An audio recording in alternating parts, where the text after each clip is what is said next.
मोक्षमार्गस्य नेतारं भित्तारं कर्मभूभृतां जातारं विश्वतत्त्वानां वन्दे तद्गुणलब्धये। आज पंचम अध्याय का अर्थ अपन समझेंगे। पंचम अध्याय में जैन भौतिक का वर्णन है, जिसमें अजीब तत्व का वर्णन है। जहाँ कल बतलाया था कि इसमें 42 सूत्र हैं, जैसे चौथे अध्याय में 42 सूत्र हैं और उनको याद रखने के लिए कि 5 शब्द में आँच होती है, तो उससे चौथे की आँच 5 में आ रही है, इसलिए अपने को 42 सूत्रों को अलग से याद रखने की आवश्यकता नहीं है। अब इन 42 सूत्रों का यदि अपन एनालिसिस देखें तो इसमें सबसे पहले 7 सूत्रों में अजीव काय वाले धर्म अधर्म आकाश और पुद्गल हैं, फिर जीव है, ये द्रव्य हैं, फिर जीव है, फिर ये नित्य अवस्थित और अरूपी हैं, फिर रूपी पुद्गल है और आकाश तक एक द्रव्य है, निष्क्रिय से 7 सूत्र हैं। इसके बाद में 4 सूत्रों में इनके पास में कितने प्रदेश होते हैं, फिर 5 सूत्रों में ये कहाँ पर अवगाह करते हैं, धर्म धर्म द्रव्य जीव द्रव्य अजीव द्रव्य कैसे रहते हैं और इनमें संकोच विस्तार की शक्ति होती है, ऐसा वर्णन। फिर 6 सूत्रों में 6 द्रव्यों के उपकार का वर्णन है। इसके बाद में अगले 6 सूत्र जो आते हैं उनमें वहाँ पुद्गल का लक्षण, फिर पर्याय, इसके बाद में उनमें किस प्रकार से उनका जो उत्पत्ति होती है उनका वर्णन है। फिर 4 सूत्रों में जहाँ सद्रव्य लक्षण उत्पाद व ध्रुवयुक्तम सत और नित्य का और साथ साथ में अर्पितानर्पित वाले 4 सूत्र हैं। इसके बाद में 5 सूत्रों में पुद्गल में बंध किस प्रकार से होता है और आखिरी के 5 सूत्रों में गुण पर्यवत द्रव्यम और काल व अनंत समय वाला है और द्रव्य की परिभाषा और पर्याय परिणाम की परिभाषा।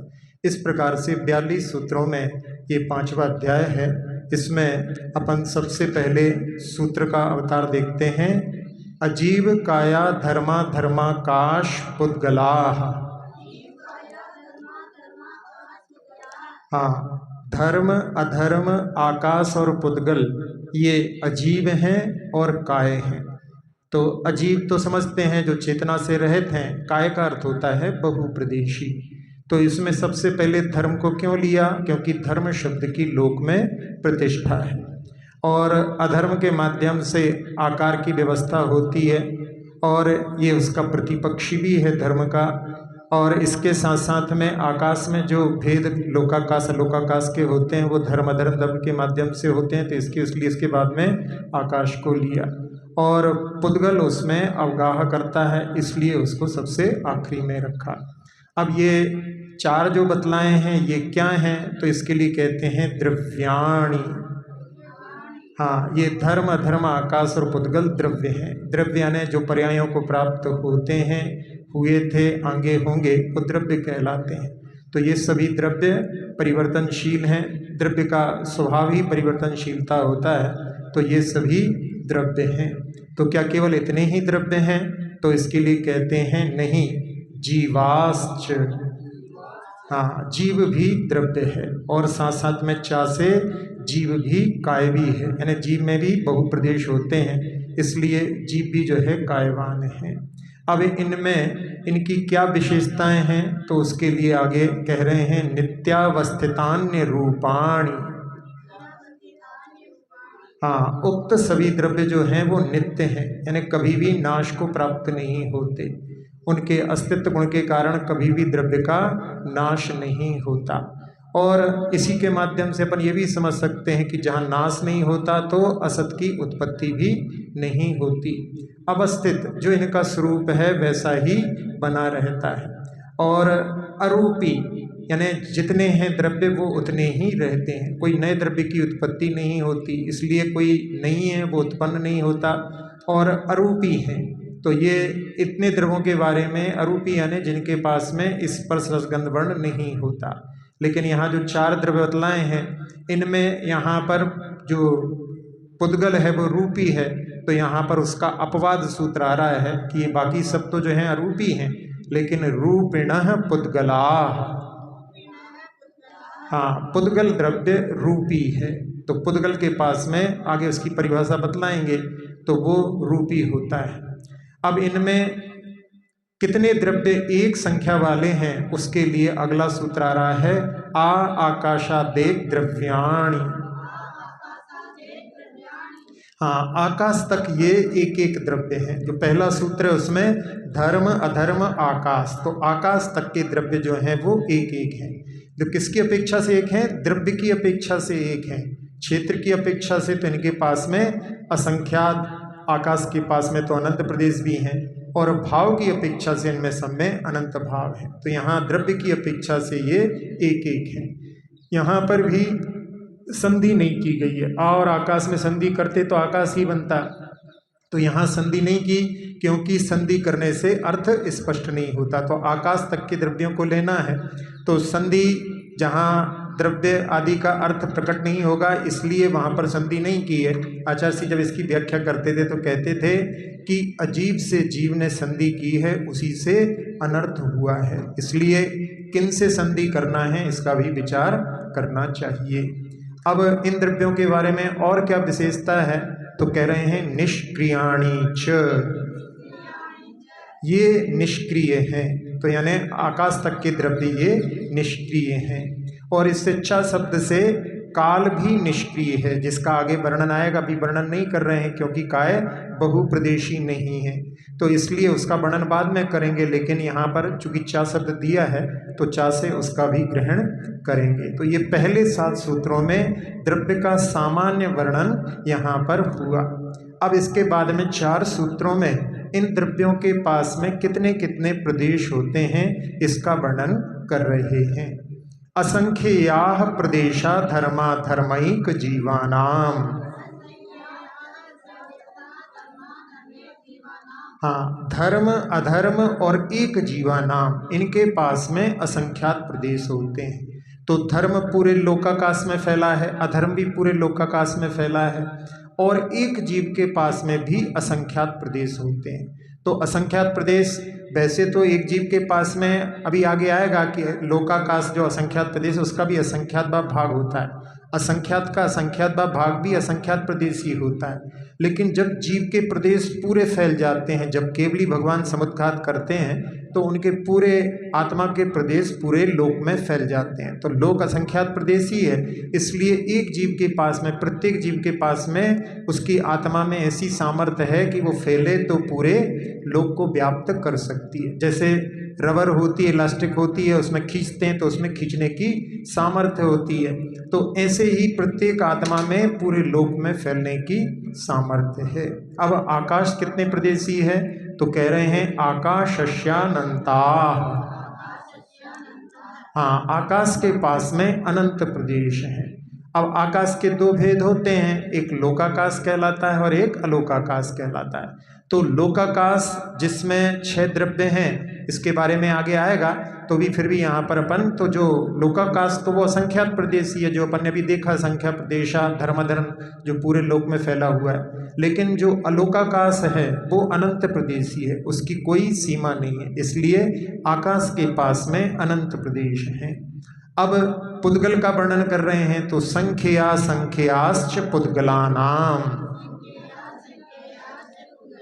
हाँ, पुद्गल के पास में संख्येत यानी संख्यात, असंख्य यानी असंख्यात, और चा से अभी सूत्र निकला है आकाश के पास अनंत प्रदेश है, तो उसका अपकर्षण होगा, तो यहाँ पर पुद्गल के पास में भी अनंत प्रदेश होते हैं। तो ये जो है पुद्गल में परमाणु मिलकर के प्रदेश क्या कहलाता है कि आकाश के जितने हिस्से को एक परमाणु रोकता है उसको प्रदेश कहते हैं। तो उसके माध्यम से इनके पास में इतने अनंत प्रदेश भी हो सकते हैं। तो जो अपने लिए दृष्टि गोचर होता है, आंखों में देखने में आता है, जो भी पुद्गल स्कंद, वो अनंतानंत प्रदेशी होता है। संख्यात असंख्यात तो अपन देख ही नहीं सकते। मैदा का एक जो कण भी है वो भी अनंत अणुओं से मिलकर के बना हुआ है। विज्ञान ने खोज की है कि एक पिन के ऊपर 10 करोड़ से ज़्यादा परमाणु वहाँ पर होते हैं। तो ये तो संख्यात में ही बता रहे हैं, लेकिन वहाँ जहाँ अलौकिक गणित में इसका वर्णन किया जाता है तो वहाँ पर अनंत जो है उसमें परमाणु मिलकर के वो दृष्टि गोचर होता है। अब परमाणु के पास में क्या स्थिति है, तो नाणो, ये सबसे छोटा सूत्र है। इसमें कह रहे हैं कि अणु के पास में बहुत प्रदेश नहीं होते। तो इसमें यहाँ भी जैसे सूत्र का यदि अपन सीधे अकेले अर्थ देखो तो समझ में नहीं आता, यहाँ पर प्रदेशों की चर्चा चल रही है, इसलिए अणु के पास में बहुत प्रदेश नहीं होते, वो एक प्रदेशी होता है। अब 4 सूत्रों के बाद में ये द्रव्य कहाँ पर रहते हैं, तो उनके लिए अब कह रहे हैं लोकाकाशे वगाह। हाँ, इन धर्मादिक द्रव्यों का अवगाह लोकाकाश में होता है। तो सारे द्रव्य जो हैं लोकाकाश में देखे जाते हैं। लोक की परिभाषा बनती है धर्मादीनि द्रव्याणि यत्र लोक्यन्ते सा इति लोकः। जहाँ पर धर्मादि 6 द्रव्य देखे जाते हैं वो लोक कहलाता है। तो संस्कृत में लुक धातु है, उसका अर्थ भी देखना होता है, और इंग्लिश में भी लुक का अर्थ देखना होता है। तो ऐसे भाषाओं में साम्य भी देखा जाता है। अब इनमें धर्म अधर्म द्रव्य कहाँ पर किस प्रकार रहते हैं, तो उसके लिए कह रहे हैं धर्मा धर्मयोः कृत स्नेह। हाँ, धर्म और अधर्म द्रव्य का अवगाह समग्र लोकाकाश में होता है। जैसे कृत्स्न शब्द है, इसको बोलने में अंदर जिह्वा पूरे मुख में घूम जाती है। तो ऐसे ही लोकाकाश में पूरे जो हैं प्रदेशों पर धर्म अधर्म द्रव्य का अवगाह होता है। ऐसा नहीं कि जैसे घर में आपके जो परिंदा बोलते हैं, बुंदेलखंड में घिनौची बोलते हैं, तो वो जो है एक कोने में होती है कमरे में, लेकिन ऐसा इनका अवगाह नहीं होता। इनका अवगाह तो कैसा होता है, तिल में तेल के समान। जैसे तिल में तेल एक एक प्रदेश पर रहता है, ऐसे ही धर्म अधर्म द्रव्य पूरे लोकाकाश में होते हैं। अब पुद्गल का अवगाहन किस प्रकार से होता है, तो एक प्रदेशादिषु भाज्यः पुद्गलानाम। हाँ, पुद्गलों का अवगाह जो है लोकाकाश के एक प्रदेश को आदि लेकर के फिर विकल्प से होता है। क्योंकि परमाणु जो है वो एक प्रदेश में रहता है, तो इसलिए उसको आदि लेकर के मिलकर के जितने प्रदेश बढ़ते जाते हैं, इस प्रकार से पुद्गल का अवगाहन होता है। अब इसके बाद में जीव का किस प्रकार से अवगाहन है, तो कह रहे हैं असंख्य भागादिषु जीवानाम। हाँ, लोकाकाश के असंख्यात भाग आदि में जीवों का अवगाह होता है। निगोदिया जीव भी क्यों ना हो, उसके पास में भी असंख्यात प्रदेश होते हैं।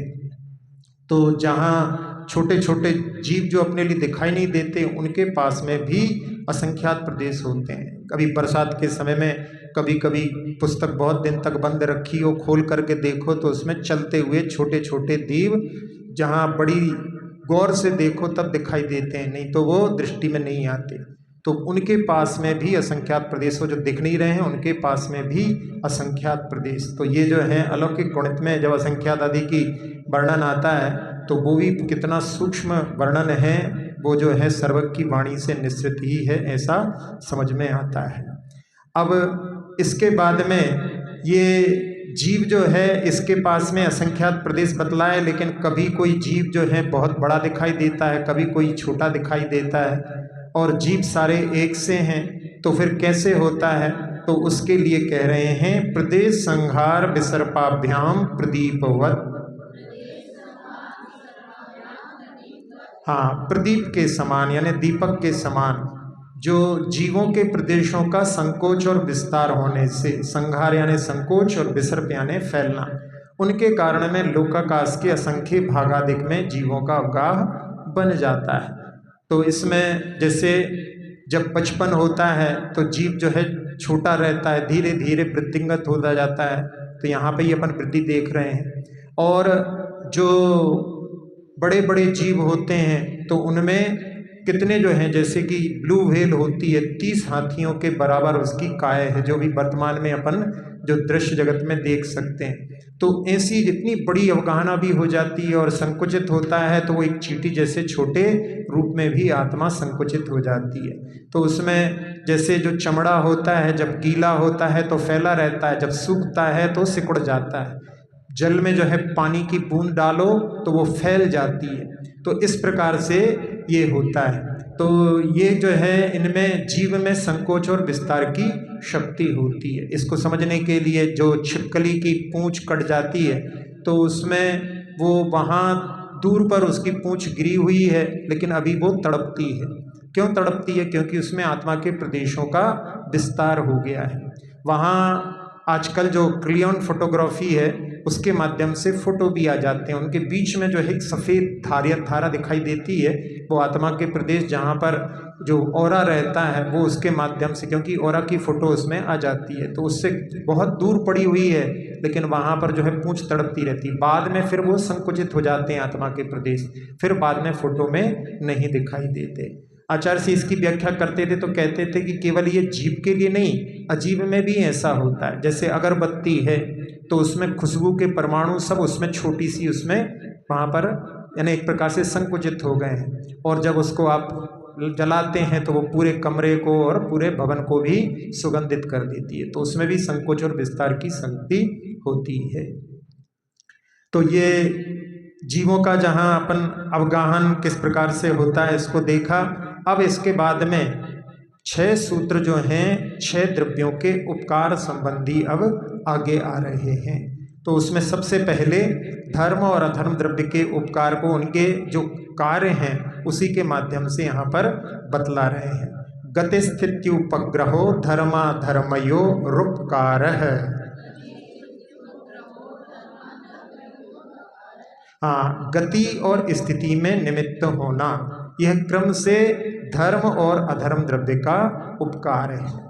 तो जो जीव और पुद्गल जो चलने में स्वयं चलना चाहते हैं उनको चलते हुए जीव और पुद्गलों को चलने में सहकारी जो है धर्म द्रव्य होता है, और ठहरने में सहकारी अधर्म द्रव्य होता है। तो इसमें उपादान शक्ति तो जीव और पुद्गल की स्वयं की है, और इसमें अंतरंग निमित्त जो है क्रियावती शक्ति होती है, और बहिरंग निमित्त यहाँ पर जो उदासीन है अप्रेरक है ऐसा धर्म और अधर्म द्रव्य होता है। और उनमें जहाँ विशेष रूप से उदाहरण के रूप में दिया जाता है तो तोयम जय मच्छाणम, जैसे जल जो होता है वो मछलियों को चलने में सहकारी होता है, पटरी जो है ट्रेन को चलने में सहकारी होती है, और छाया आदि जो है राहगीर को रुकने में सहकारी होती हैं। तो इस प्रकार से यहाँ पर धर्म और अधर्म द्रव्य ये इनके उपकारों को उनके जो कार्य हैं उसके माध्यम से यहाँ पर बतलाया। अब इसके बाद में आकाश द्रव्य का क्या जो है उपकार है, तो कह रहे हैं आकाशस्यावगाह, अवकाश देना आकाश का उपकार है, यानी सब जीवों को वो अवगाहन देता है। अब यहाँ पर एक सूत्र भी निकला है, लोकाकाशे वगाह और आकाशस्यावगाह, दोनों सूत्र एक से लगते हैं। तो उनमें क्या है कि पहले बताया कि ये सारे द्रव्य लोकाकाश में रहते हैं, और यहाँ पर आकाश अवगाह देता है, तो दोनों का जो है अलग अलग अर्थ है, इसलिए एक सा देख करके उसमें भ्रमित ना हो, इसलिए हमने इसको बतलाया। अब आकाश जो है सबके लिए साधारण से अवगाहन देता है, लेकिन जहाँ कोई मूर्तिक द्रव्य एक दूसरे से टकरा जाते हैं तो उसमें आकाश का जो अवगाहन देने का सामर्थ्य नष्ट नहीं होता, वो तो जो मूर्तिक द्रव्य है उसमें सामर्थ्य नहीं है दूसरे को अवगाहन देने की, इसलिए आपस में टकरा जाते हैं। अब यहाँ सारे द्रव्य जो हैं लोकाकाश में ही रहते हैं, अलोकाकाश में केवल मात्र शुद्ध आकाश होता है, तो क्या उसके पास में सामर्थ्य नहीं है? नहीं, उसके जो है पास भी सामर्थ्य है, क्योंकि स्वभाव कभी भी तिरोहित नहीं होता। तो वहाँ पर क्या है, वहाँ पर धर्म अधर्म द्रव्य नहीं है, तो धर्म द्रव्य के कारण जा नहीं सकते, और पहुँचते तो रुकने के लिए अधर्म द्रव्य नहीं, तो इस प्रकार से वहाँ जाना ही नहीं होता, तो ठहरने की भी बात नहीं रहती। और इसके लिए कहा जाता है कि जैसे किसी सरोवर पर हंस नहीं आते, तो वहाँ पर सरोवर की उसमें कोई कमी नहीं है, हंस वहाँ पर नहीं जा रहे हैं, तो वहाँ उससे सरोवर की सामर्थ्य नष्ट नहीं होती। इसी प्रकार से यहाँ जो आकाश द्रव्य है उसमें जो सामर्थ्य सबको अवगाह देने की है वहाँ अलोकाकाश में भी व्यवस्थित है। अब ये आकाश जो द्रव्य है, कोई कहते हैं ये तो दिखलाई नहीं देता, अरूपी है और ये वस्तुभूत है, ऐसा नहीं कि केवल काल्पनिक हो। और इसके लिए जैसे कोई कहे कि किसी के शरीर में पीड़ा आदि होती है, वेदना होती है, तो वो भी जो है काल्पनिक नहीं होती, वास्तविक होती है। नाम भी जो होता है वो वास्तविक होता है, जिसके माध्यम से व्यवहार चलता है। तो ये सब चीज़ें अमूर्त होने पर भी वास्तविक वस्तुभूत हैं। और इसमें जो कहा कि आकाश सबको अवगाहन देता है, तो इसमें केवल ये सामर्थ्य बताने के लिए कहा गया है, लेकिन ऐसा नहीं है कि पहले आकाश अकेला था फिर बाद में जो है इसमें धर्म द्रव्य को रखा। जैसे आप अपने किसी बर्तन में पहले कुछ रखते हैं, फिर उसमें और कुछ, जैसे चाय बनाना है तो पानी, फिर जो उसमें चाय पत्ती, फिर दूध, सब डालते रहते हैं। तो ऐसा आकाश द्रव्य का नहीं है कि पहले जो है आकाश था फिर उसमें बाद में धर्म द्रव्य को पूरे उसमें फैला दिया, फिर अधर्म को फैला दिया। ये तो हमेशा से है, बस केवल यहाँ पर कि इनमें अवगाहन देने की सामर्थ्य है और ये अवगाहित होते हैं, तो इसलिए उसमें कह दिया जाता है। वास्तव में जो है सब लोग, सभी द्रव्य जो हैं समय हमेशा से हैं, सदा से हैं। जैसे जो हाथ जब उत्पन्न होता है जीव, तो उसमें हाथ रहते हैं और हाथ में रेखाएं आदि बनी ही रहती हैं। तो इस प्रकार से उनका एक साथ ही, यानी इन सबका एक साथ में ही जो है, कोई यहाँ पे इनकी शुरुआत नहीं है, अनादि काल से ये चले आ रहे हैं। अब इसके बाद में पुद्गल द्रव्य के उपकार के बारे में कहते हैं 2 सूत्रों के माध्यम से। शरीर वांग मनः प्राणापानाः पुद्गलानाम। हाँ, शरीर, वचन, मन और प्राणापान। यहाँ पर प्राणापान लिया है, तो प्राणापान जो होता है वो पंचेंद्रियों में जो दिखाई देता है, अपना श्वासोच्छ्वास, पेट फूलता आदि दिखाई देता है। बाकी जो जीव रहते हैं 4 इंद्रिय तक के, उनमें दिखलाई नहीं देता। तो ये जो है उनमें श्वासोच्छ्वास कहा जाता है, इनमें प्राणापान कहा जाता है। शरीर होने पर ही वचन आदि की प्रवृत्ति होती है, और वचन जो है हित में प्रवृत्त कराता है। फिर शरीर का वचन, शरीर और वचन वालों के ही मन होता है, तो इसलिए मन को रखा। और अंत में सभी जीवों के पास पाए जाने वाला जो सांसोश्वास है वो प्राणापान के रूप में इसमें लिखा। तो शरीर का जो है उपकार, पुद्गल जो है शरीर है, आप लोगों के पास में शरीर है तो आप लोग यहाँ पर बैठे हुए, ये शरीर का उपकार है। शरीर नहीं होता तो आत्मा कहाँ ठहरती, तो शरीर का उपकार है। फिर वचन, वचनों के माध्यम से जो धर्म द्रव्य आदि के बारे में आप सब श्रवण कर रहे हैं, तो ये संयम के दिनों में श्रवण कर रहे हैं, तो ये वाणी का सुनना, ये वचन का उपकार। और मन वालों के लिए ही ये समझ में आता है। यहाँ पर बहुत सारे असंगी भी होंगे, लेकिन उनको समझ में नहीं आएगा। तो ऐसे जो हैं बिना मन के, यानी मन भी जो है पुद्गल का उपकार है, जिसके माध्यम से अपन जो है वचनों को और उनके भावों को समझ सकते हैं। और जो सांसोश्वास है वो जीवन के लिए उपकार होता है। तो इस प्रकार से यहाँ जो वचन होते हैं उनमें भाव वचन और द्रव्य वचन।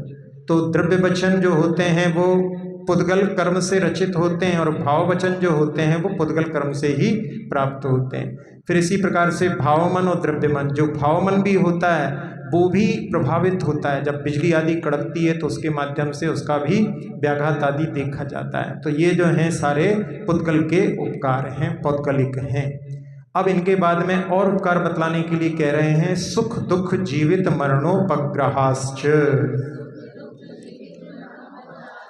हाँ, सुख दुख जीवन और मरण, ये भी पुद्गल के उपकार हैं। तो इसमें सुख, तो सारे प्रयत्न जो हैं जीव सुख के लिए करता है।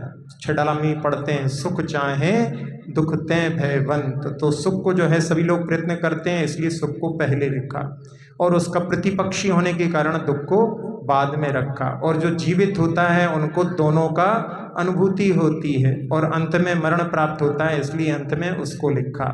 तो यहाँ ये 4 को अलग इसलिए लिखा कि यदि एक साथ बना देते, एक ही सूत्र बना देते, तो उसमें ऐसा हो जाता कि ये 4 का जो आदि के 4 हैं उनके फल ये हैं। यानी शरीर जो है वो सुख देता है, वचन जो है दुख देते हैं, और मन जो है वो जीवन के लिए, और प्राणापान जो है अभाव हो जाता है तो मरण के लिए। ऐसा जो है अनर्थ ना निकाल लें, इसलिए इनका अलग से जो है सूत्र बनाया है। तो उसमें जो सुख है वो साता वेदनी का उदय होने पर जीव को प्रसन्नता देता है, तो ये साता वेदनी कर्म भी पौद्गलिक है, तो वो हो गया। असाता वेदनी जो कर्म है उसके उदय पर जीव को अप्रसन्नता होती है। और जहाँ अपन देखते हैं कि दुख भी उपकार है, उपकार की दृष्टि से देखें तो जैसे आप लोग वैराग्य भावना में पढ़ते हैं कि जो संसार विषय सुख होता तीर्थंकर क्यों त्यागे। तो यदि दुख नहीं होता तो वैराग्य के पथ पर कैसे बढ़ते, तो इसलिए दुख भी उपकार है। और आयु कर्म का बने रहना ये जीवन है, और आयु कर्म का उच्छेद हो जाना ये मरण है। तो मरण भी जो है उपकार होता है। तो कैसा कि पंडित मरण और पंडित मरण, जहाँ पंडित मरण संलेखना पूर्वक मुनिराजों का मरण पंडित मरण कहलाता है, और पंडित मरण निर्वाण को प्राप्त करना कहलाता है। एक कहावत चलती है कि बिना मरे स्वर्ग नहीं मिलता।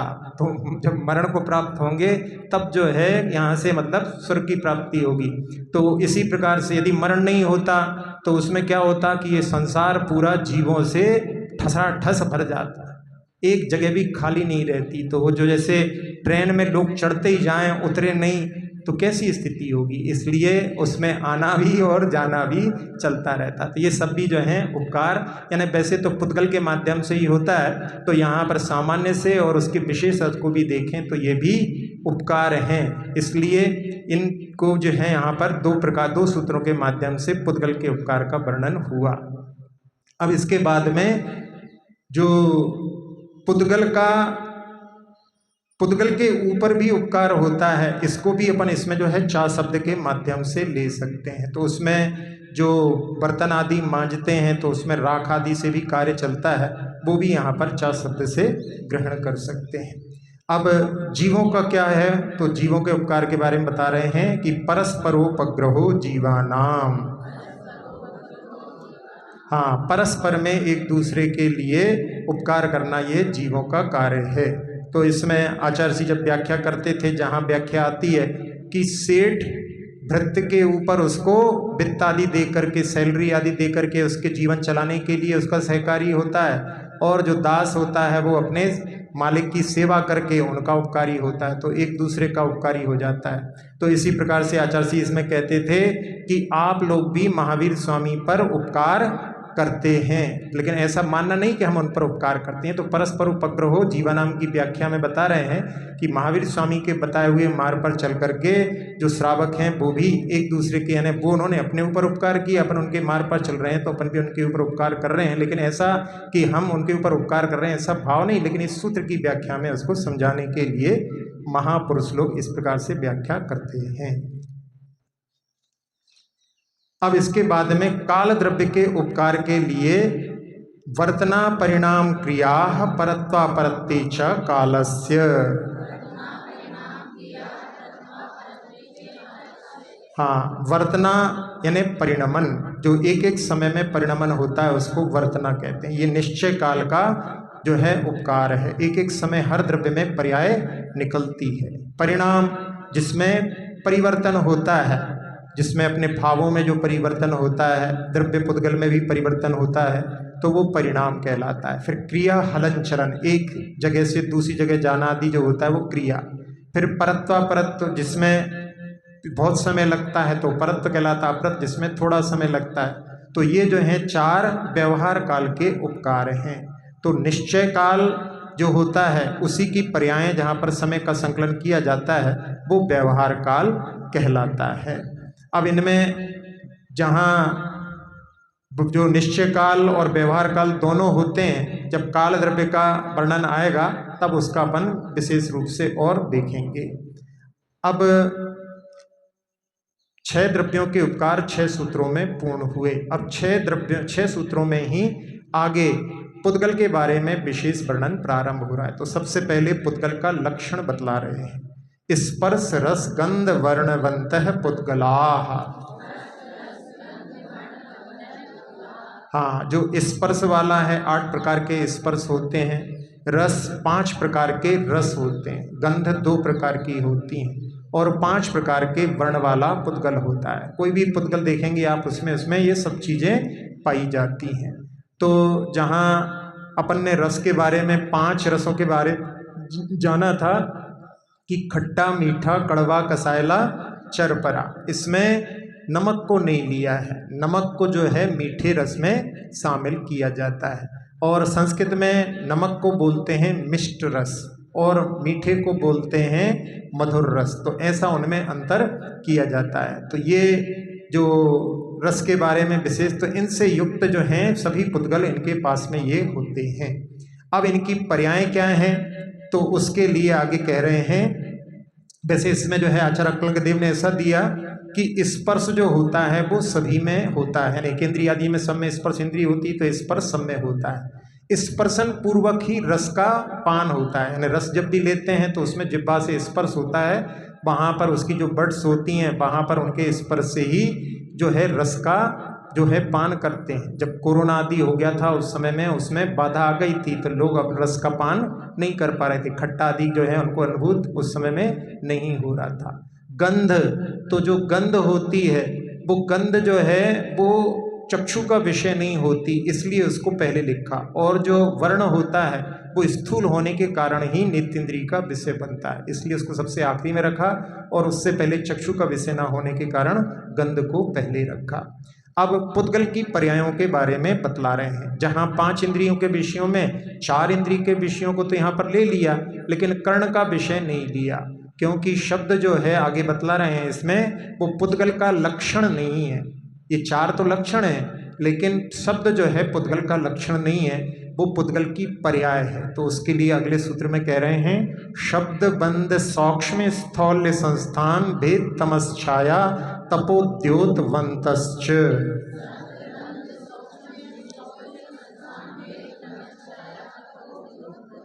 हाँ, सौक्षम्य नहीं, क्षाप बोलोगे आप तो छाप बड़ा हो जाएगा, तो सौक्ष्म्य, और सौक्षम्य बोलोगे तोक्षा पूरा हो जाएगा, तो इसलिए उसका उच्चारण सौक्ष्म्य।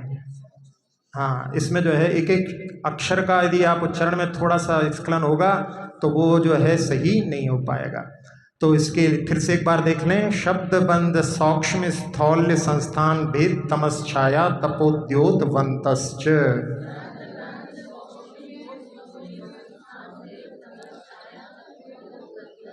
हाँ, तो वे क्या हैं, शब्द बंध सूक्ष्मत्व स्थूलत्व संस्थान भेद तम यानी अंधकार छाया आतप और उद्योत वाले होते हैं। तो पुद्गलों की ये पर्याय हैं। तो शब्द जो होता है वो अपन कानों से सुनते हैं, तो उसमें भाषात्मक भी होता है और अभाषात्मक भी होता है। जो मुख से उत्पन्न होता है वो भाषात्मक होता है, और अभाषात्मक जो होता है वो पुद्गल की यानी टकराहट से, जहाँ भी उनका वस्तुओं का आघात होता है उसके माध्यम से उत्पन्न होता है। अपने मुख में भी वहाँ पर पुद्गलों का घर्षण होता है, उसके माध्यम से ही शब्द उत्पन्न होते हैं, लेकिन वो प्रायोगिक है, यानी अपन उसको प्रयास करके बोलते हैं। तो अक्षरात्मक जो होता है वो मनुष्य का, जिसमें अनेक बोलियों के माध्यम से होता है, और अनक्षरात्मक जो होता है वो त्रिंचों की भाषा, और मनुष्य भी संकेत आदि से यदि ऐसे सब बोल दिया किसी से, मुंह से कुछ भी नहीं किया, तो वो भी जो है अनक्षरात्मक हो जाता है। तो भगवान की वाणी जो है वो भी अनक्षरात्मक होती है, बाद में जा करके वो कर्णपुट में अक्षर के रूप में परिणत हो जाती है, तो उसमें उत्पत्ति की अपेक्षा से उसको अनक्षरात्मक कहा जाता है। और जो अभाषात्मक होते हैं उसमें जहाँ प्रायोगिक भी होते हैं और स्वाभाविक यानी वैशेषिक भी होते हैं। तो प्रायोगिक यानी जब पुरुष उसमें उसको उत्पन्न करता है, जैसे ढोलक आदि बजाते हैं तो उसके माध्यम से वो तत् कहलाता है, जो चमड़े से मड़ा हुआ है उसको बजाने से वो तत् कहलाता है। जो तबला आदि भी होते हैं, वितत जिसमें तार वाली जो रहती हैं, सारंगी आदि रहते हैं, सितार आदि रहते हैं, वीणा है, वो वितत कहलाती। घन जहाँ पर घंटे को घुंघरू आदि को जब बजाया जाता है तो वो घन, उससे जो उत्पन्न होता है ध्वनि वो घन कहलाती है। और सुसिर जहाँ बांसुरी में फूका जाता है तो उसके माध्यम से शंख में भी फूक करके जो ध्वनि उत्पन्न होती है वो प्रायोगिक ध्वनि है, वो अभाषात्मक है। फिर वैश्रसिक यानी स्वभाव से, जैसे बादलों की गर्जना है, झरने की आवाज़ है, तो जहाँ आपके यहाँ नदी जब जहाँ जाते हैं रास्ते से ही पता पड़ जाता है कि आज का रास्ता बंद है, आवाज़ आ रही है, तो पहले से ही उसकी आवाज़ से समझ में आ जाता है। बंध जो होते हैं उसमें प्रायोगिक यानी प्रयत्न पूर्वक किए जाते हैं, तो जो मकान बनाते हैं, कपड़े आदि बुनते आदि, उसमें बंधन उनका वो प्रायोगिक होता है। फिर जो अपन भाव करते हैं उसके माध्यम से कर्म नौकर्म का जो बंधन होता है वो भी प्रायोगिक है, अपने अपने भावों के ऊपर निर्भर करता है। और स्वाभाविक भी होता है, जैसे बादल बिजली आदि जो रहते हैं इनका जो बंधन है वो स्वाभाविक रूप से हो जाता है। और जो महास्कंध है, पूरे लोक की रचना है, वो अनादिमान यानी उसकी कोई शुरुआत नहीं है, तो ऐसे ये बंधन होते हैं। सूक्ष्मत्व के लिए कि जो परमाणु है वो सबसे छोटा है, और अपेक्षा लगाते हैं एक दूसरे में, तो बेर से आंवला जो है आंवले की तुलना में बेर सूक्ष्म है। ऐसा स्थूल में इसी प्रकार से जो अंत यानी सबसे बड़ा महास्कंद है वो सबसे बड़ा है, और तुलना लगाते हैं उसमें, तो जो बेल होता है उसकी तुलना में आंवला सूक्ष्म है, लेकिन बेल जो है वो स्थूल है। संस्थान इसमें इत्थम लक्षण और अनित्थम लक्षण, जिसमें गोल त्रिकोण आदि अपन परिभाषित कर सकें, और बादल आदि का आकार जो होता है उसमें अपन उसको परिभाषित नहीं कर सकते। तो ये भी सब पुद्गल के ही जो है पर्याय हैं। भेद, टुकड़े यानी भंग होना, तो उसमें जैसे लकड़ी को चीरते हैं तो बुरादा उत्पन्न होता है, जब गेहूं को आप पीसते हैं तो आटा बनता है, घड़े के टुकड़े हो जाते हैं तो वो खंड कहलाते हैं, दाल को जब दलते हैं तो वो दाल का छिलका अलग हो जाता है, दाल के दो टुकड़े हो जाते हैं तो वो चूर्णी का, प्रतर जो बादलों के पटल होते हैं वो प्रतर कहलाते हैं, और अनुचटन जहाँ जब लोहे को आप घन आदि से ठोकते हैं तो उसमें से चिंगारियां निकलती हैं, वो अणुचटन कहलाते हैं। तो ये सब पुद्गल की ही पर्याय हैं। अब अंधकार जो प्रकाश का विरोधी होता है वो भी पुद्गल की पर्याय है। तो जहाँ दीपक बुझ जाने पर अंधकार हो जाता है तो वो पहले जो प्रकाशित थी पर्याय वही अंधकार के रूप में परिणत हो जाती है। छाया जो है प्रकाश को ढकने वाली होती है, तो जहाँ दर्पण में अपन देखते हैं तो वो वहाँ पर तदवर्ण परिणत कहलाती है, और जो परछाई जैसे सूर्य के सामने खड़े हो जाओ तो आउटलाइन जैसी दिखाई देती है, वो प्रतिबिंब स्वरूप जो है परछाई होती है। फिर आतप जो होता है ये सूर्य के बिंब से निकला हुआ प्रकाश आतप कहलाता है। इसमें मूल में ये ठंडा है लेकिन इसकी आभा गर्म होती है, और जो अग्नि होती है वो मूल में और उसकी आभा दोनों गर्म होती है। ये केवल मात्र एकेंद्रीय में होता है।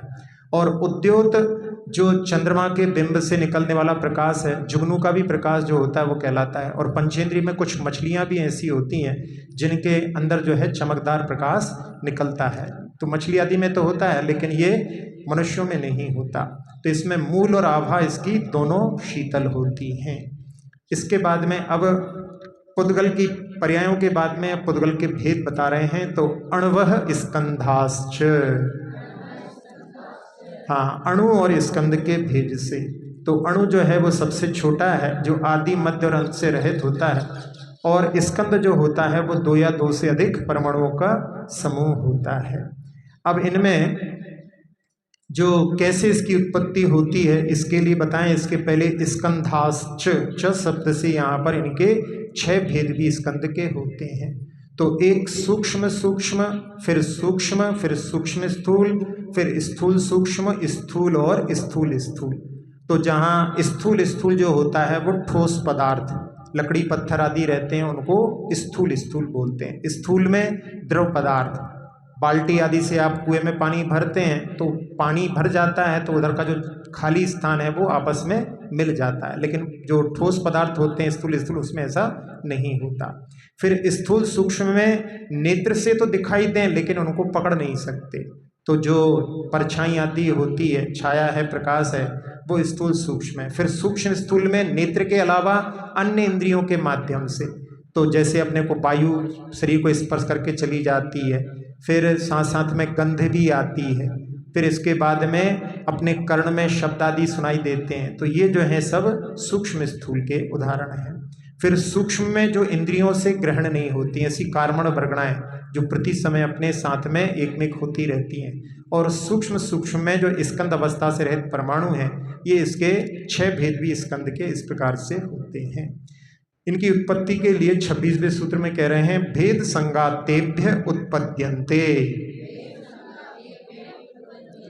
हाँ, इसमें जो है तेभ्य, तेभ्य जो है बहुवचन की विभक्ति लगी हुई है।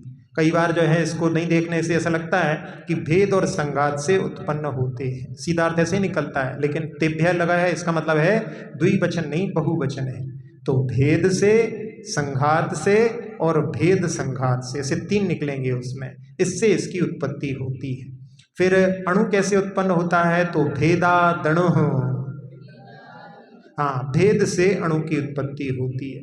जब भी अणु उत्पन्न होगा, क्योंकि अणु एक बनना है तो जब टूटेगा तभी बन सकता है, मिलने से तो बन नहीं सकता है। अब प्रश्न उत्पन्न होता है कि जब भेद से अणु की उत्पत्ति होती है, मिलने से जो है स्कंद की उत्पत्ति होती है, तो आपने ये तीसरा काय को बनाया भेद संगात।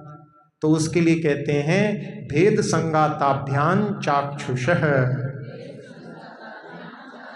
हाँ, भेद और संगात से चाक्षुष स्कंद बनता है। मतलब क्या हुआ, जो अभी तक आपको दिखलाई नहीं दे रहा था वो कब दिखलाई देगा?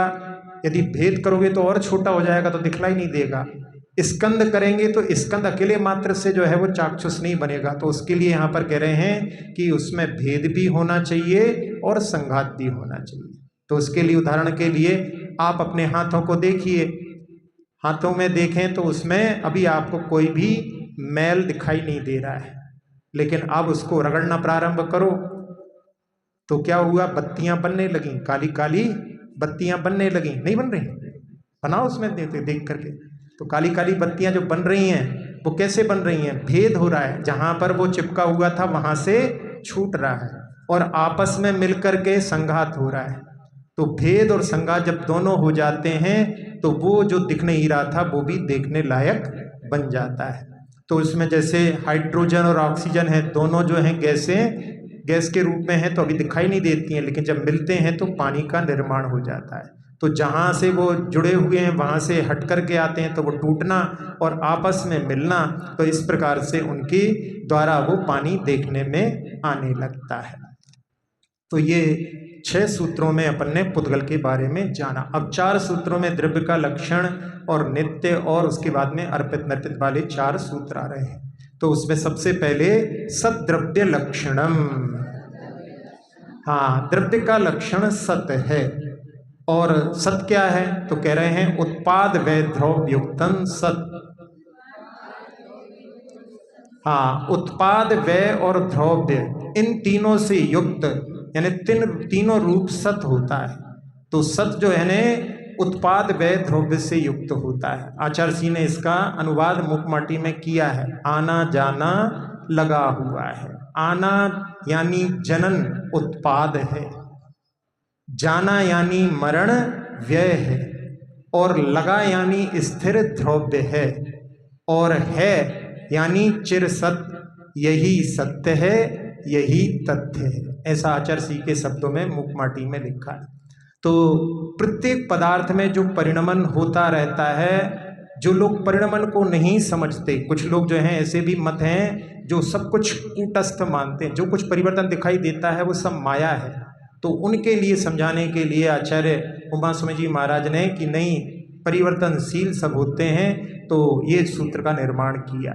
तो उसमें जहाँ आचार्य समंतभद्र स्वामी का एक देवागम स्तोत्र है, जो कि मोक्ष मार्ग से जो है सूत्र है, उसी की व्याख्या में उन्होंने गंधहस्ती महाभाष्य में लिखा 115 श्लोक प्रमाण। उसमें उन्होंने एक श्लोक के माध्यम से घटमौली स्वर्णार्थी नासोत्पाद स्थिति स्वयं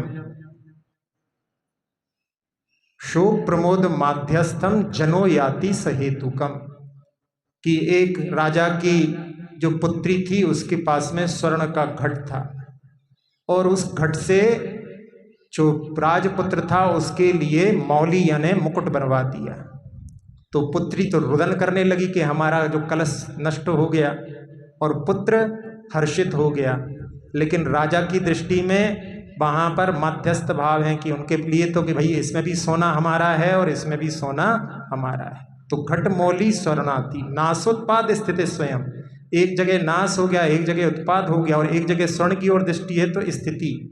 तो इस प्रकार से उसमें शोक प्रमोद माध्यस्थम, किसी के लिए शोक हो रहा है, किसी लिए के हर्ष हो रहा है, लेकिन राजा के लिए माध्यस्थ भाव है। तो जनो याति सहेतुकम, यानी इस प्रकार के भाव वहाँ पर इस प्रकार के कार्य के माध्यम से होते हैं।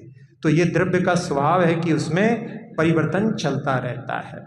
तो जब बेटी जो है विवाह हो जाता है, जिस कुल से है उस कुल उसका जो है छूट जाता है, और नया कुल उसका उत्पन्न हो जाता है। इसीलिए जैसे ही विवाह होता है फिर शोर सूतक नहीं लगते, बिटिया के लिए नहीं लगते, ससुराल चली गई तो बस फिर जो है शोर सूतक बंद हो जाते। तो ऐसा इसमें परिवर्तन चलता रहता है। अब इसमें जो द्रव्य के लिए यदि केवल उत्पाद स्वरूप ही हो, बस केवल उसमें नई नई पर्याय निकलती रहे, तो फिर असत का भी उत्पाद हो जाएगा, यानी बिना घट के, बिना मिट्टी के भी घट बनने लगेगा। लेकिन ऐसा नहीं होता, उसमें ध्रुवता भी जरूरी है। और केवल व्यय व्यय ही होता रहे, नष्ट नष्ट ही होता रहे, तो विश्व शून्यता को प्राप्त हो जाएगा। तो घट के नाश पर जो है मिट्टी का ही नाश हो जाएगा। और केवल द्रव्य स्वरूप हो, लेकिन संसार में कोई भी चीज ध्रुवता में दिखती नहीं। इसीलिए श्रेयांसनाथ भगवान की स्तुति में समुद्रभद्र स्वामी ने लिखा कि भगवान ऐसा कोई उदाहरण देखने को ही नहीं मिलता जो ध्रुवता को बताने वाला हो। इसलिए आपका ये जो उत्पाद व द्रव्योक्तम सत है, ये जो है सब जगह परिलक्षित होता है। तो इसलिए केवल उत्पाद अकेला भी ठीक नहीं, व्यय भी अकेला नहीं, और उत्पाद व्यय ही होते रहे, द्रव्य ना रहे, तो फिर किसमें, बिना द्रव्य के किसमें उत्पाद और किसमें व्यय होगा। इसलिए तीनों की चीजों की आवश्यकता होती है। अब नित्य की परिभाषा दे रहे हैं, तद्भावाव्यन नित्यम। हाँ, उसके भाव से, यानी अपनी जो जाति है अपने स्वभाव से च्युत ना होना नित्य है। तो इसमें जिस वस्तु का जो भाव है उससे च्युत नहीं होता। उसमें परिवर्तन तो होता है क्योंकि परिवर्तन द्रव्य का स्वभाव है, लेकिन फिर भी ये वही है, ऐसा जो दृष्टि आती है वो पृथ्वी ज्ञान का विषय बनता है। हमने एक बार सुनाया था कि पृथ्वी ज्ञान में सादृश्य पृथ्वी ज्ञान भी होता है, यानी इसके समान है। वो एक उदाहरण जिसमें कि एक जगह एक व्यक्ति की आवाज़ सुन करके हमने समझा कि ये तो उनका संबंधी होना चाहिए, लेकिन वो तो यहाँ पे कोई दूर दूर तक उनका कोई रिलेशन में भी नहीं है। फिर थोड़ी देर बाद में वो हमारे पास में आकर के स्वयं कहने लगा कि हम जो हैं उनके संबंधी हैं, हम यहाँ पर व्यापार के लिए आए हैं। तो ऐसा जो है मतलब सादृश पृथ्वी ज्ञान जो होता है, यानी ये वैसा ही है या उसके समान है। तो ये जो है जब नित्य होगा तभी तो अपन उसको पकड़ पाएंगे। यदि उसका पूर्व से संबंध नहीं रहे, एक एक समय में नई नई पर्याय निकलती रहे, पूर्व से कोई संबंध नहीं रहे, तो उसमें जो है नित्यता ध्रुवता कैसी बनी रहेगी। तो इसलिए जहाँ अपन बहुत दिनों के बाद में भी देख करके लोगों से परिचित हो, यानी परिचय पहले था तो अपन पहचान जाते कि हाँ ये वही है, थोड़ा बहुत परिवर्तन हुआ है लेकिन वही है, ये समझ में तभी आता है कि जो नित्यता उसमें बनी रहती है। अब इनमें जहाँ जो कभी जो है किसी को मुख्य कर देते हैं, किसी को गुण कर देते हैं, कभी कभी पर्याय को मुख्य कर देते हैं, कभी द्रव्य को जो है मुख्य कर देते हैं, तो इसके माध्यम से वस्तु की सिद्धि होती है। तो वो स्याद्वाद शैली का जो आधार स्तंभ सूत्र है, अर्पितानर्पित सिद्धे। हाँ, तो जो वस्तु नित्य नित्यात्मक होती है उसमें एक साथ अपन किसी का वर्णन कर नहीं सकते। जब एक का वर्णन करेंगे तो वो मुख्य हो जाएगा, और उस समय में जो जिसका वर्णन नहीं चल रहा है वो गौण हो जाएगा। आचार्य श्री व्याख्या में कहते थे कि जहाँ बहुत सारे बच्चे हैं, जब पहले लड़के की शादी की बात आती थी तो अपने मित्रों के साथ में बड़ी प्रशंसा करते थे कि हमारा लड़का तो बहुत अच्छा है, बहुत सेवा करता है, बहुत सेवा करता है। उसकी शादी हो गई तो थोड़े दिनों बाद उनके जो है गीत बदल गए, तो दूसरे के गीत गाने लगे। तो लोगों ने पूछा यार तुम तो जो है पहले उसके गीत गाते थे, तो कहले भैया दूसरे को ब्याह करने हैं, तो जिसको ब्याह उनके गीत गाए जाते हैं। तो ऐसा जो है मुख्य हो जाता है। तो जो मुख्य हो गया है बाकी सबको गौण नहीं किया है, तो ये मुख्य और गौण की व्यवस्था स्याद्वाद में होती है, जिसमें कि कथन करते समय किसी को मुख्य किया जाता है, जिसका वर्णन किया जाता है। तो ये स्याद्वाद शैली का बहुत जो है प्रसिद्ध सूत्र है। अब 5 सूत्रों में बंध का वर्णन प्रारंभ होता है। तो स्निग्ध रूक्षत्वाद बंध है। हाँ, स्निग्धत्व और रूक्षत्व से बंध होता है। तो पुद्गल में जहाँ उसके पास में रस गंध स्पर्श वर्ण है, लेकिन ना तो रस काम में आता है बंधन में, ना गंध काम में आती है, ना वर्ण काम में आता है, केवल स्पर्श। और स्पर्श में भी 8 में केवल स्निग्ध और रूक्ष उसके कारण ही बंध होते हैं। ऐसे ही 8 कर्मों में एक मोहनी चारित्र मोहनी का कसाय वो ही बंध कराती है। तो ऐसा जो है इनमें बंध होता है। तो स्निग्ध और रूक्षत्व के कारण बंध होता है। अब बंध जो है क्या क्या उसके नियम हैं, तो न जघन्य गुणानाम। हाँ, जब उनमें जघन्य गुण होते हैं तो बंध नहीं होता। उनके गुण जो होते हैं स्पर्श गुण में, वहाँ पर स्निग्धता जब जघन्य होती है और रूक्षता भी जब जघन्य होती है तब उनमें बंध नहीं होता। फिर बंध कैसे होता है? एक ही जैसी चीज नहीं बनी रहती, उनमें भी परिवर्तन होता रहता है, समय के साथ में परिवर्तन हो जाता है। तो उसमें गुण साम्य सदृशानाम। अब दूसरी स्थिति बना रहे हैं, जो पहले ही चल रही ना, ये ना इसमें भी लगेगा कि ना गुण साम्य सदृशा नाम, यानी जिनमें गुणों में समानता है उनमें भी बंध नहीं होता। तुल्य जाति वालों में गुण की समानता होने पर बंध नहीं होता। तो फिर कब होता है? तो इसके लिए कह रहे हैं द्वधिकादि गुणानांतु। हाँ, अब तू शब्द से यहाँ पर उसका विपरीत, तो दो अधिक शक्ति अंश वालों का बंध होता है, तो दो का अंतर होना चाहिए। तो उसमें एक और तीन का बंध नहीं होगा, दो का अंतर है लेकिन वो एक में जघन्य है इसलिए बंध नहीं होगा। फिर 3 और 5 का हो सकता है, 4 और 6 का हो सकता है, 3 और 4 का दो का अंतर नहीं होने के कारण नहीं होगा। तो ऐसा इसमें ये नियम हो गया। अब ये अंतर क्यों दिया है? तो उसके लिए कह रहे हैं बंदे धिकऊ पारिणामिकऊ च। हाँ, इसमें जो अधिक शक्ति वाला है वो कम शक्ति वाले को अपने रूप परिणत कर लेता है। जहाँ पार्टियों में भी होता है, जो ज़्यादा जो उनके पास सीटें रहती हैं वो ही मुख्य रहते हैं, छोटे वाले उसमें मिल जाते हैं। तो इस प्रकार से काम चलता है। जहाँ जो गुण वालों की संगति करते हैं तो गुणों को प्राप्त कर लेते हैं, इसीलिए अच्छे गुण वालों की संगति करना चाहिए, और हीन गुण वालों की संगति करने से वहाँ पर हीन परिणमन भी हो जाता है। तो कहते हैं सुशीलोपि कुशीलो स्यात् दुर्गोष्ठ्या चारु दत्तवत्, और कुशीलोपि सुशीलो स्यात् दुसद्गोष्ठ्या मारी दत्तवत्। तो जब चारु दत्त अच्छा था लेकिन उसकी जो है संगति व्यसनियों से हो गई तो वो भी व्यसन में उतर गया, और जो मारी दत्त था जो कि हिंसक था लेकिन जहाँ जो साधुओं से संपर्क हुआ तो वो भी चारित्र के पथ पर अग्रसर हो गया। तो ऐसा ही जो है यहाँ पर जो शक्तिशाली होता है वो अपने रूप में परिणत कर लेता है, इसलिए अपने को गुणवानों की संगति करना चाहिए। अब दूसरे प्रकार से द्रव्य का लक्षण बतला रहे हैं, गुण पर्ययवत् द्रव्यम। आखिरी 5 सूत्रों में अब ये पहला सूत्र है कि गुण और पर्याय वाला द्रव्य होता है। तो इसमें जो द्रव्य को तो मानते हैं लेकिन गुण पर्याय को नहीं मानते, तो उनके लिए बताया। तो जिसमें द्रव्य में गुण भी होती हैं और पर्याय भी होती हैं। द्रव्य कभी भी पर्याय के बिना नहीं होता और पर्याय कभी द्रव्य के बिना उत्पन्न नहीं होती। तो इस प्रकार से ये इनमें जो है संबंध बना रहता है। तो जो द्रव्य के सभी हिस्सों और सभी हालत में पाया जाता है वो गुण होते हैं, और जो उत्पन्न और नष्ट हो अथवा गुणों के जो विकार हैं उसको पर्याय कहते हैं। तो जैसे स्पर्श है, तो कोई भी चीज में स्पर्श है, जैसे आम जो है पहले कड़क था बाद में जो है नरम हो गया, तो उसके जो है गुण के विकार को ही पर्याय कहते हैं। तो गुण तो हमेशा द्रव्य में बने रहते हैं, पर्याय जो है परिवर्तित होती रहती हैं। तो हमेशा बने रहने वाला अन्वयी कहलाता है, वो द्रव्य रूप होता है, और व्यतिरेकी जो बदलता जाता है समय से तो वो उत्पाद व्यय रूप होता है। तो साथ साथ में चलने वाला सहभावी गुणों और व्यतिरेकी पर्याय, ऐसा जो है कहा जाता है। तो क्रम से जो उत्पन्न होती हैं वो पर्याय होती हैं।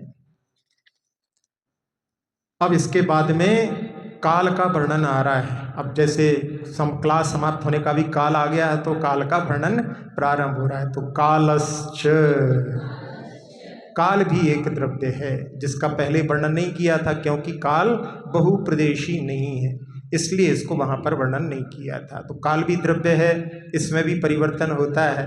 तो जैसा बतला रहे थे उस समय में कि काल में जहाँ निश्चय काल होता है और निश्चय काल की ही जो है पर्याय व्यवहार काल के रूप में निकलती हैं।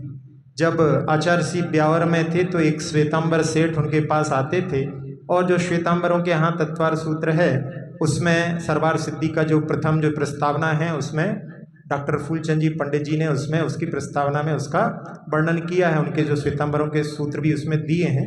तो उसमें लिखा है उनके यहाँ पर ये सूत्र की जगह पर वो कहते हैं कालस्ते के, यानी कुछ लोग काल को भी मानते हैं, ऐसा उनके यहाँ तत्पर सूत्र में लिखा है। तो उनका दृष्टि जो है दिगंबरों के है कि काल को मानते हैं। तो श्वेतांबर लोग घड़ी घंटा आदि तो मानते हैं, व्यवहार काल तो मानते हैं, लेकिन निश्चय काल को नहीं मानते। तो निश्चय काल के बिना जब द्रव्य नहीं है तो उसकी पर्याय कैसे उत्पन्न हो सकती हैं।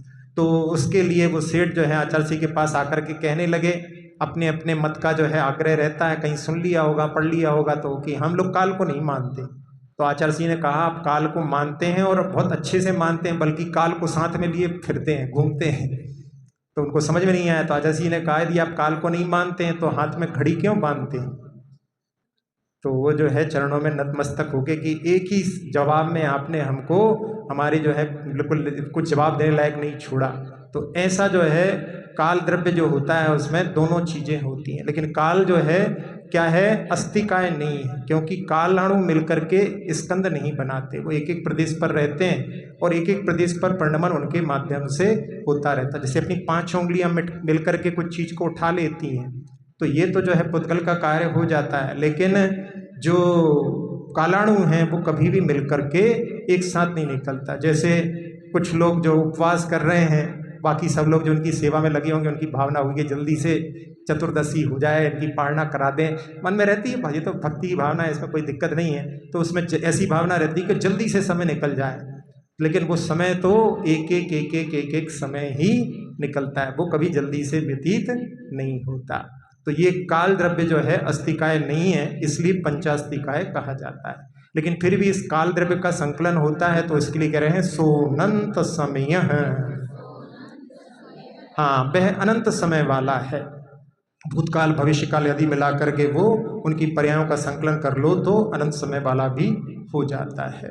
अब इनमें जो गुण हैं उसकी पर्याय परिभाषा देते हुए कह रहे हैं द्रव्याश्रया निर्गुणा गुणा। हाँ, जो द्रव्य के आश्रय से रहते हैं, लेकिन एक गुण दूसरे गुण को आश्रय नहीं देता, तो जो गुण रहित होते हैं वे गुण होते हैं। यानी एक गुण जो है रहेगा उसमें, जैसे द्रव्य की पर्याय होती हैं, तो पर्याय जो है द्रव्य के आश्रित होती हैं, लेकिन पर्याय के आश्रित कोई दूसरी पर्याय नहीं होती। जैसे कोई ने मकान किराए से लिया, और ऐसा नहीं कि फिर वो जो है 4 कमरे लिए थे तो 3 में हम रह लेते हैं, एक हम किसी और को किराए पे दे देते हैं, तो ऐसा नहीं होता। लेकिन फिर भी कुछ लोग जहाँ गवर्नमेंट सर्वेंट होते हैं वो उनके बंगले को उठा लेते हैं, फिर किसी को दे देते हैं, तो वो एक अलग रास्ता निकाल लेते हैं, लेकिन वास्तव में ऐसा नहीं होता। तो ये जो है द्रव्य के आश्रय से तो गुण रहते हैं, लेकिन गुण के आश्रय से कोई दूसरे गुण नहीं रहते। इसको जो है व्याख्या करते हुए दादा गुरु ज्ञान सागर जी बोलते थे कि सर्वे गुणा कांचनम आश्रयंती, कि जो धनवान व्यक्ति होते हैं तो द्रव्य के आश्रय से निर्गुण भी होते हैं तो गुणी हो जाते हैं। यानी पैसे वाले हैं तो कोई भी गुण नहीं है, लेकिन फिर भी उनको लोग पूछते हैं। तो ये जो है एक व्यंग्योक्ति है कि धन के माध्यम से ऐसा होता है। अब आखिरी सूत्र में पर्याय परिणाम की परिभाषा दे रहे हैं, तद्भावः परिणामः।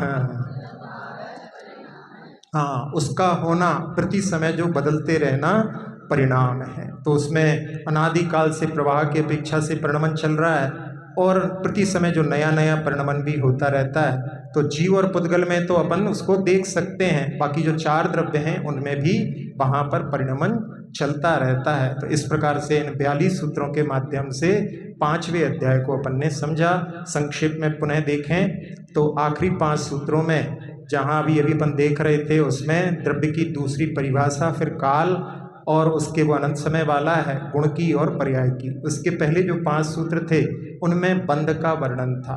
4 सूत्रों में जहाँ सद्रव्य लक्षण वाला उत्पाद व ध्रुव युक्तम सद वाले सूत्र के साथ में नित्य का और अर्पिता निर्पित वाला, फिर उसके पहले जो 6 सूत्र थे उसमें पुद्गल की जो लक्षण, पर्याय और उनकी उत्पत्ति, इसके पहले जो 6 सूत्र थे उनमें 6 द्रव्यों के उपकार, उसके पहले 5 सूत्रों में ये कहाँ पर रहते हैं द्रव्य उनके बारे में वर्णन था। 4 सूत्रों में किसके पास में कितने प्रदेश होते हैं, और उसके पहले जो 7 सूत्र हैं वो सामान्य से वहाँ पर अजीब काया धर्माकाश पुद्गला को लेकर के वो निष्क्रिय हैं, एक हैं, रूपी हैं, जीव भी पुद्गल, दीप भी जो है द्रव्य है, और ये जो है रूपी पुद्गल होता है। इस प्रकार से पहले 7 सूत्र हैं। तो ऐसे 42 सूत्रों के माध्यम से अपन ने 5वें अध्याय ने अजीब के बारे में जानने का प्रयास किया।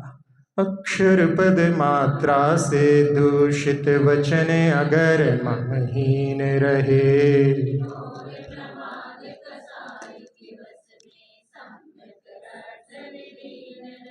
जिन वाणी माता मेरी उन सब त्रुटियों को क्षमा करें।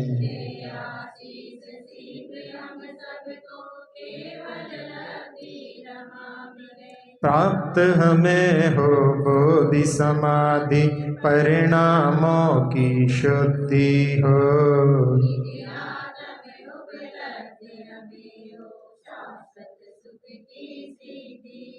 चिंतित वस्तु दात्री माता चिंतामणि उपमा भाति।